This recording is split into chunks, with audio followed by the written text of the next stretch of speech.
주의 전에 올라오신 여러분을 주님의 이름으로 환영하고 축복을 드립니다. 그리고 특별히 오늘 교회에 처음 나오신 모든 분들을 주님의 이름으로 환영합니다. 제가 얼마 전에 온라인 커뮤니티에서 참으로 감동 깊은 글을 읽었습니다. 경찰학교에서 교육을 받은 한 청년에 대한 이야기였습니다. 8년 전에 있었던 어머님과의 관계에 대한 이야기였습니다. 어머님은 장애가 있었습니다. 이러한 어머니를 뒤로 하고 의무 경찰에 입대를 하게 됩니다. 입대한 지 한 달이 지난 후에 이제 경찰학교로 옮겨지게 됩니다. 그리고 경찰학교에서 생활을 하게 되는데 얼마 동안 생활하다 보니까 이제 학생들이 부모님과 함께 면회할 수 있는 시간이 생기게 되었습니다. 청년도 면회 당일날 어머님께 늠름한 자신의 모습을 보이기 위해서 아침부터 부지런히 의복도 다시금 단정히 하고 군화도 닫고 그러면서 면회 시간을 기다렸습니다. 이제 면회 시간이 되었어요. 그런데 한참 동안 어머니를 기다렸는데도 불구하고 어머님이 면회에 오시지 않는 것입니다. 다른 동기들은 함께 모여서 참으로 즐거운 시간, 행복한 시간을 갖는데 자신은 정작 어머님이 오시지 않는 거예요. 시간이 흘러서 어느덧 면회 시간이 끝났습니다. 무슨 일이 있었는지 잘 알 수 없습니다만 어머님이 오시지 않음으로 말미암아서 혼자 쓸쓸히 생활관으로 들어가게 되었습니다. 청년은 그날 밤 어머님이 오시지 않은 것으로 말미암아서 너무나 마음이 슬펐습니다. 그리고 이불을 뒤집어 쓰고 울면서 잠을 자게 되었습니다.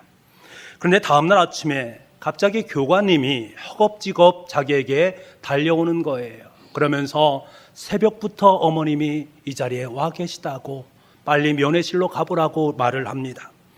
깜짝 놀란 청년은 어리둥절해서 어머님에게 급하게 달려갑니다. 그곳에 가니까 어머님이 계셨고 어머님은 눈물을 흘리면서 자신을 맞아주십니다. 이 아들도 눈물을 흘리면서 어머니를 맞았습니다.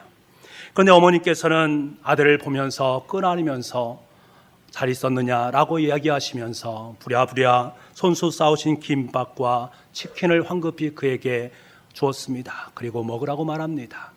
이 아들은 김밥을 하나 들어서 다 먹으려고 하는데 웬걸요, 김밥에서 냄새가 나는 거예요. 쉰내가 나는 거예요. 코를 찌를 듯한 쉰내로 말미암아서 김밥을 잘 먹을 수가 없습니다. 하지만 어머님께서 정성어린 모습으로 싸우신 것이기 때문에 이것을 뒤로 하고 그 김밥을 맛있게 먹었습니다. 한참 상한 김밥을 먹고 있는데 어머님께서 면회 도중에 있었던 이야기를 하시는 거예요. 이 얘기를 듣자니 어머니께서 면회하실 때에 여기서 갑자기 지갑 소매치기를 당한 거지요. 지갑 소매치기를 당하고 나니까 돈이 수중에 하나도 없습니다. 그래서 지나가는 사람들에게 경찰학교 가는 길이 어디냐고 묻습니다. 그런데 어머님이 장애가 있으심으로 말미암아서 소통이 제대로 되지가 않습니다.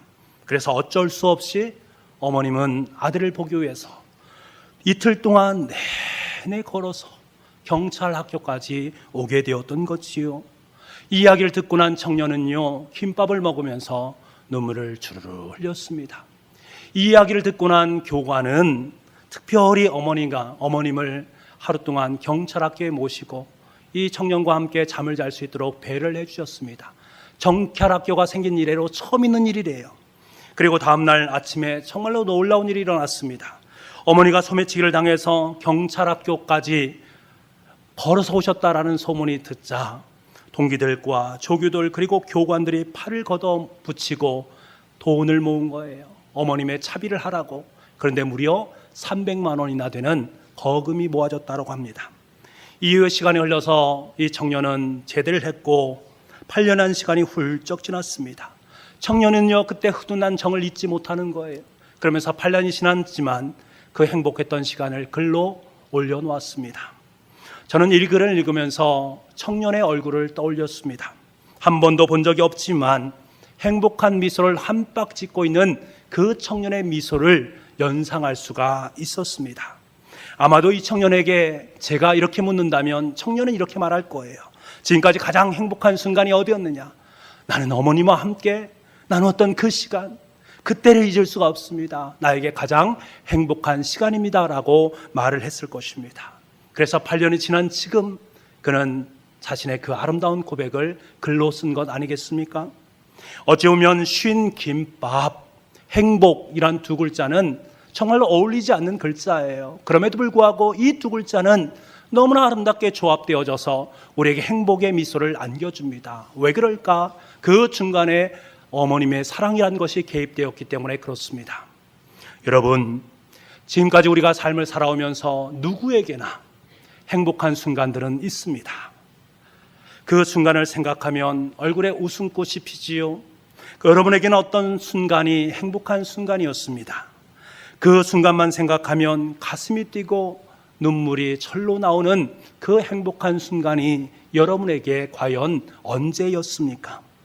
그런데 참으로 안타까운 것은 우리가 누릴 수 있는 이 행복은 영원한 행복이 될 수 없다라는 것이 안타깝습니다. 유한한 행복이고 언젠가는 사라질 수밖에 없는 행복이기 때문에 그렇습니다. 아무리 위대한 행복이고 고귀한 행복이라 할지라도 내 인생이 죽음 앞에 설 때는 그 행복이 별로 그렇게 큰 의미가 없습니다. 그 행복 또한 허무한 행복으로 끝날 수밖에 없다라는 거예요. 왜 그럴까요? 이 행복이란 것이 죽음의 문제를 뛰어넘을 수 있는 것이 아니기 때문에 그렇습니다. 인간의 노력과 인간의 의지, 모든 것을 다 동원한다 할지라도 인간의 순간적 행복은 추구할 수 있지만 이 죽음을 뛰어넘을 수 있는 영원한 행복을 찾기란 쉽지가 않습니다. 여러분, 우리 인생 속의 비극이 바로 이것이에요. 우리는 하루하루 행복을 찾아서 이 땅의 삶을 살아가고 세상의 것들을 헤매면서 삶을 살지 않습니까? 하지만 우리에게 진정한 행복, 영원한 행복, 참된 행복을 찾기라는 것은 쉽지가 않습니다. 우리 인생에 그것이 비극으로 다가올 수밖에 없습니다. 사랑하는 성도 여러분, 오늘 우리 교회에 처음 나오신 여러분, 참된 행복을 찾기를 원합니까?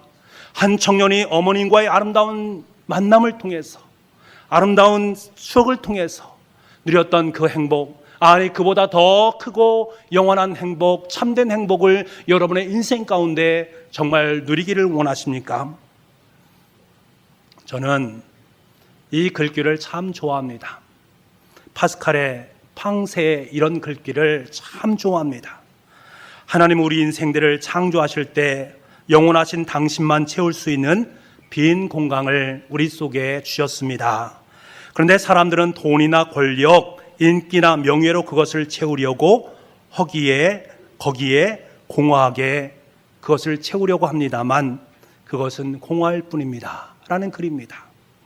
여러분, 우리 내면에는요, 빈 공간이 있다라는 거예요. 그 빈 공간을 채우기 위해서 사람들은 무수히 애씁니다. 때로는 돈과 권력과 인기와 명예를 쏟아붓습니다만 그 공간은 내가 채울 수 있는 것이 아니라는 거예요. 그 공간은 창조주 하나님만이 채울 수 있는 공간이다라는 거예요.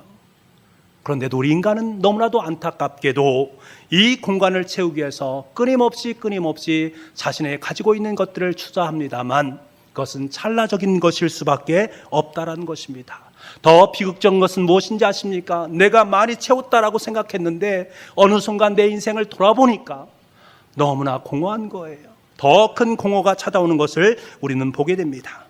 아무리 인간의 노력과 수고를 쏟아붓는다 해도 채울 수 없는 것이 바로 내 마음속의 욕심 아니겠습니까? 그래서 우리의 힘으로는 도저히 참된 행복 추구할 수가 없습니다. 1997년에 위스라는 경제문화 잡지에서 미국에서 상위 1% 사람들에게 설문조사를 했다고 해요. 그 설문조사를 하기 위해서 너희들이 돈이 있으면 무엇이든지 다 살 수 있다.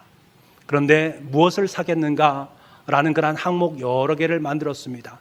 그것을 사기 위해서 내가 가지고 있는 돈 얼마만큼을 투자할 수 있는가? 라는 설문이었지요. 그 설문 중에서 이러한 설문이 있었습니다. 당신이 하나님 나라에 갈 수 있도록 해준다면 당신의 재산을 얼마를 내놓을 수 있습니까? 라는 질문이었습니다. 사람들은 대답을 합니다. 평균적으로 64만 달러를 제시했습니다. 우리 돈으로 하면 약 7억에 해당되는 돈입니다. 7억. 아마 1997년이니까 지금으로 말하면 한 10억 이상이 되겠지요. 우리에게는 참으로 거금입니다. 천국행 티켓을 사기 위해서 사람들은 거금을 마다하지 않습니다. 왜 그럴까요? 천국을 얻는다라는 것이 내 삶 속에 행복을 주는 것임을 잘 알기 때문에 그렇습니다. 하지만 문제는 돈으로 천국행 티켓을 살 수 없다는 것입니다. 돈으로도 갈 수 없고 인간의 그 어떤 노력과 공로로도 천국에 들어갈 수 없습니다. 그렇기 때문에 우리 인간은 허무할 수밖에 없고 인간의 빈 공간은 더욱더 커질 수밖에 없습니다. 이것이 바로 저와 여러분의 실존입니다. IT 업계의 천지적인 선구자인 스티븐 잡스를 알고 계십니까?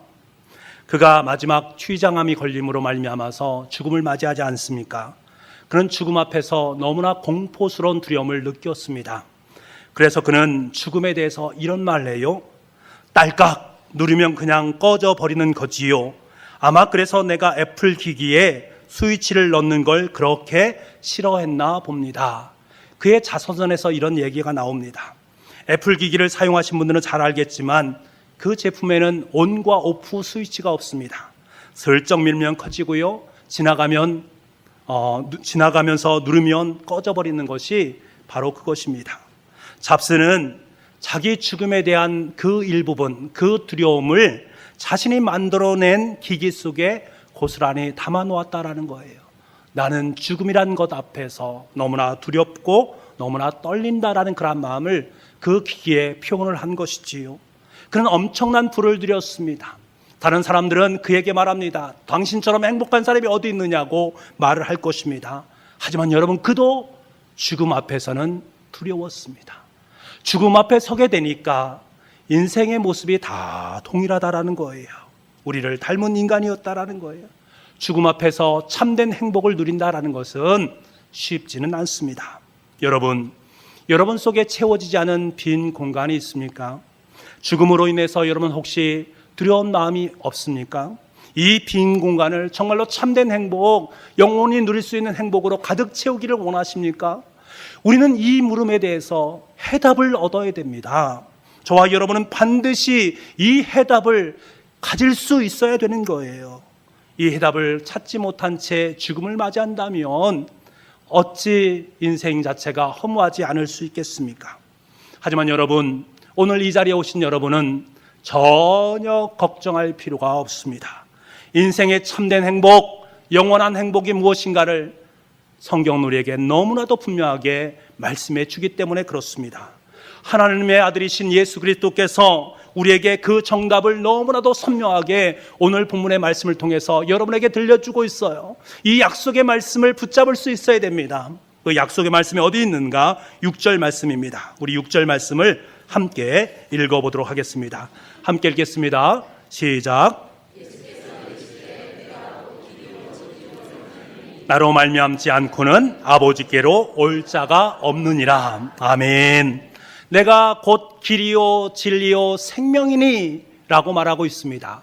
영어 성경에 보게 되니까 이 속에는 길, 진리, 생명이란 앞에는 정관사가 붙어 있습니다. The way and the truth and the life 란 말이지요. 다시 말하면 무슨 말입니까? 유일한 길이요, 유일한 진리요, 유일한 생명이 여기에 있다라고 말합니다.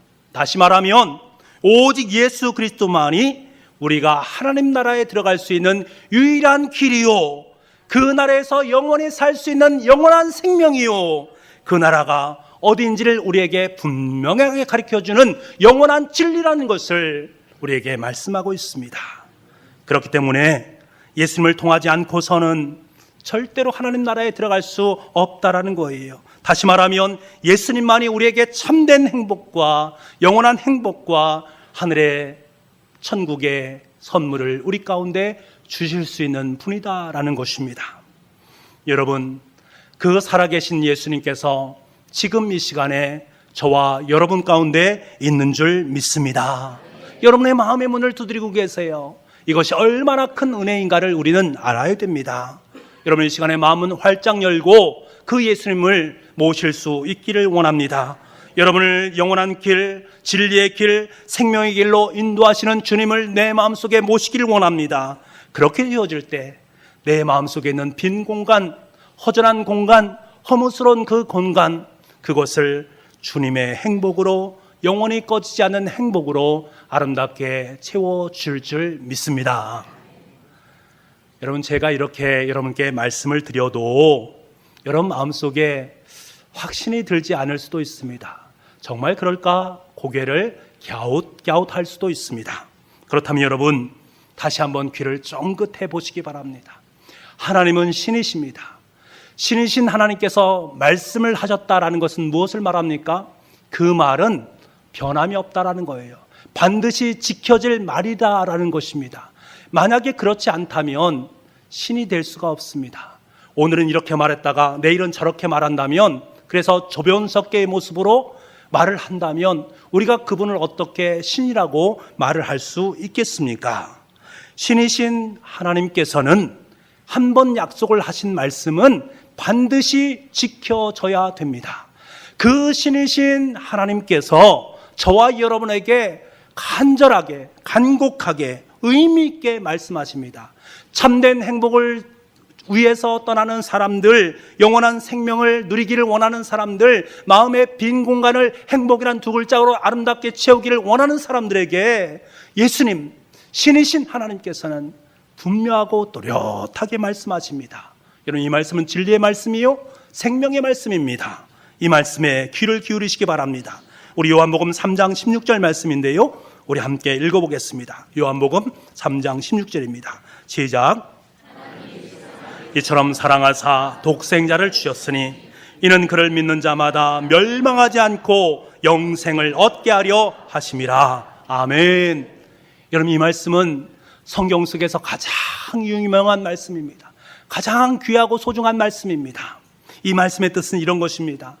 하나님께서는 저와 여러분을 너무나 사랑하셔서 자기 아들을 우리 대신 희생하셨습니다. 예수님을 우리 대신 내놓으셨다란 말입니다. 다시 말하면 저와 여러분의 행복을 찾아주시기 위해서, 저와 여러분의 빈 공간, 빈 마음을 채워주시기 위해서 십자가에 자기의 아들을 못 박혀서 죽게 만드셨다라는 거예요. 여러분, 사실 우리가 참된 행복을 누리지 못하고 마음속에 빈 공간이 있음으로 말미암아서 헛헛한 인생을 살아가는 그 이유가 무엇이겠습니까? 그 이유의 가장 기저를 들여다보면 죽음의 문제 때문입니다. 내가 후에 죽음의 선상에 섰을 때에 나는 과연 천국에 들어갈 수 있겠는가 하는 염려가 엄습해 옵니다. 죽음의 끝줄에 섰을 때에 그동안 살아온 삶을 돌아보게 됩니다. 내가 정말로 잘 산 삶입니까? 후회 없는 삶을 살아노라라고 말한다라는 것이 겁낸다라는 거예요. 내가 잘 살았는가? 내가 정말로 천국에 들어갈 수 있겠는가? 확신이 서지 않는 것입니다. 이것은 바로 인간의 죄성입니다. 이러한 죄로 말미암아서 천국에 들어갈 수 없다라는 걱정이 밀려오게 됩니다. 게다가 결정적인 것이 있는데, 우리가 죽음의 선상에 서게 되면 우리 인간은 직감적으로 심판이란 두 글자를 떠올릴 수밖에 없습니다. 하나님께서 분명히 말씀하세요. 히브리서 9장 27절 말씀에 한 번 죽는 것은 사람에게 정해진 것이요 그 후에는 심판이 있으리니 모든 사람들은 반드시 죽음의 선상에 설 수밖에 없고 그 위에는 심판의 길로 들어설 수밖에 없다. 신이신 하나님께서 그렇게 말씀하십니다. 이것을 깨닫는 인간은 참된 행복을 누릴 수가 없습니다. 영혼의 빈 공간을 채울 수가 없는 거예요. 그래서 우리 인간은 반드시 이 문제를 해결해야만 합니다. 그런데 여러분, 예수님께서는요, 우리의 이 죽음의 문제, 죄의 문제, 심판의 문제를 해결하기를 원하셨어요. 그래서 자기 아들을 십자가에 못 박은 것입니다. 우리를 대신해서 당신의 자녀를 십자가에 못 박은 것입니다. 나의 죄, 나의 심판, 나의 죽음의 문제를 해결하기 위해서 친히 죽으신 것입니다. 여러분, 중요한 것은요, 이 사실을 누구든지 믿기만 하면 너의 인생 속에 있는 그 문제가 해결되어진다. 이 사실을 믿기만 하면 우리의 죄의 문제, 우리의 심판의 문제, 우리의 죽음의 문제를 예수님께서는, 하나님께서는 더 이상 우리 가운데 거론하지 않는다라고 말씀하십니다. 그래서 영원히 죄값을 치르는 저주의 고통을 겪지 않고 영생을 얻게 되어진다. 이것이 바로 하나님의 말씀입니다. 이 영원한 생명을 얻게 된 사람은 참된 행복을 경험하게 되는 것이요, 이것을 경험하는 사람은 내 마음속에 영원한 행복을 누리며 살아갈 수 있게 되는 것입니다. 그런데요, 사람들에게 너 이 사실을 믿어야 돼, 여러분 이 사실을 믿어야 됩니다, 아무리 이야기를 해도 이상하게 생각합니다.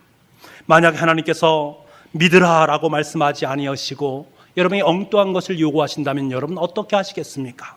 내가 불교에 입문한 사람처럼 출가해서 40년 동안 하루 한 끼씩 식사를 하고 눕지도 않고 앉아서 참선을 해야 내가 구원을 얻는다, 너 그렇게 할래? 라고 하나님께서 말씀하신다면 여러분 그렇게 하시겠습니까? 내가 천국에 들어가기 위해서 마더 테레사 수녀님처럼 평생 동안 선만 행하면서 삶을 살아가게 된다, 너 그렇게 선을 행하면서 하루하루의 삶을 살아갈 수 있겠느냐? 라고 물으신다면 예, 그렇게 하겠습니다 라고 말할 수 있겠습니까? 내가 지금 가지고 있는 모든 재산, 그것은 너를 위한 것이 아니니까 그것을 다 팔아서 가난한 사람들에게 다 나누어 줘라, 그것이 좋은 일이다, 그렇게 해야 내가 천국에 들어갈 수 있다 라고 여러분에게 말한다면 네, 그렇게 하겠습니다. 정말 자신 있게 이 모든 것들을 행할 수 있는 사람이 누가 있겠습니까? 쉽지 않은 일입니다. 하지만 하나님께서 우리에게 요구하시는 것은 이런 것이 아니지 않습니까? 언제 주님께서 하나님께서 이것을 요구하셨습니까? 그렇게 요구하지 않습니다. 하나님께서 우리에게 요구하시는 것은 믿어라, 믿어야 된다라는 것입니다. 믿기만 하면 하나님께서 은혜를 주셔서 너희가 그동안 마음속에 품고 있었던 그 어려운 죄의 문제가 다 해결될 것이다. 죽음의 문제, 심판의 문제, 더 이상 너희가 그것 때문에 어려워하지 않을 것이다. 죽음 이후에 영원한 천국의 삶이 너희 삶 속에 보장될 것이다. 어디뿐이겠습니까? 영원히 사는 축복을 누리게 해주실 것이다. 그리고 하나님을 이제는 아버지라고 부를 수 있는 자녀의 삶이 되어진다. 그래서 아빠 아빠라고 하나님을 부를 수 있는 은혜를 너희들에게 더해주겠다. 게다가 영원히 사는 천국의 시민권을 주겠다. 이 험한 세상을 살아가는 동안에 하나님께서 우리와 동행하심으로 말미암아 필요할 때에 필요한 것을 채워주시고 도우시고 보호해주는 은혜가 너의 삶 가운데 있겠다. 내가 믿기만 하면 이 모든 것이 내 삶 속에 보장되겠다. 여러분, 이 사실을 꼭 마음속에 새길 수 있기를 원합니다. 그러면 여러분의 인생이 달라지기 시작합니다. 죽음 앞에 서 있지만 죽음을 뛰어넘을 수 있는 마음의 평강을 마음속에 소유할 수 있습니다. 내가 이 땅의 삶을 살아가는 이유가 무엇인가?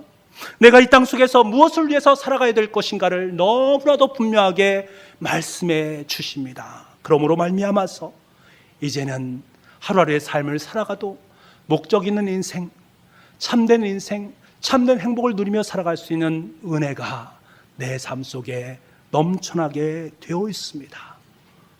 여러분, 이 말은 목사인 저의 말이 아니라 하나님의 말씀입니다. 이 말씀을 마음속에 품으면 여러분의 인생은 허무하지 않습니다. 근심과 걱정 없습니다. 어찌 행복이란 두 글자를 아름답게 쓰지 못하겠습니까? 정말로 험한 세상에서 살만하는 인생을 살아가게 됩니다. 삶의 의미를 찾기 때문에 일생이 행복으로 가득 차게 되어질 줄 믿습니다. 오늘 우리 교회에 처음 나오신 분들이 계시지요. 그분들은 누구에 의해서 우리 교회에 나오셨습니까? 혹시 여러분을 초대한 분의 얼굴을 한번 보신 적 있습니까? 그분의 말을 들어보신 적 있습니까? 그분은 그렇게 말합니다. 나는 예수님 때문에 행복합니다. 그분들도요, 여러분과 똑같은 분들입니다. 때로는 어려움이 있었고 힘듦이 있었고 험한 인생을 살아왔던 분들입니다. 그럼에도 불구하고 지금 행복하십니까? 네, 너무 행복합니다. 아름다운 행복의 미소를 지을 수 있는 그분들의 얼굴을 보셨습니까? 그분들이 왜 그럴 수밖에 없었을까요? 왜 예수 그리스도를 마음속에 모시고 하나님을 믿고 살아가는 사람들에게는 기쁨과 행복이 넘쳐난 삶을 살 수 있을까요? 예수님을 믿기 때문에 그렇습니다. 그분이 내 삶 속에 구원을 주신다라는 확신이 있기 때문에 그렇습니다. 그분이 내 인생의 모든 것들을 책임져 주실 것을 나는 알기 때문에 그렇습니다. 사도행전 16장 30절 말씀에 보면 내가 어떻게 하여야 구원을 얻겠습니까? 라고 묻는 사람이 있었습니다. 그때 하나님의 말씀을 대언했던 베드로는 이렇게 말합니다.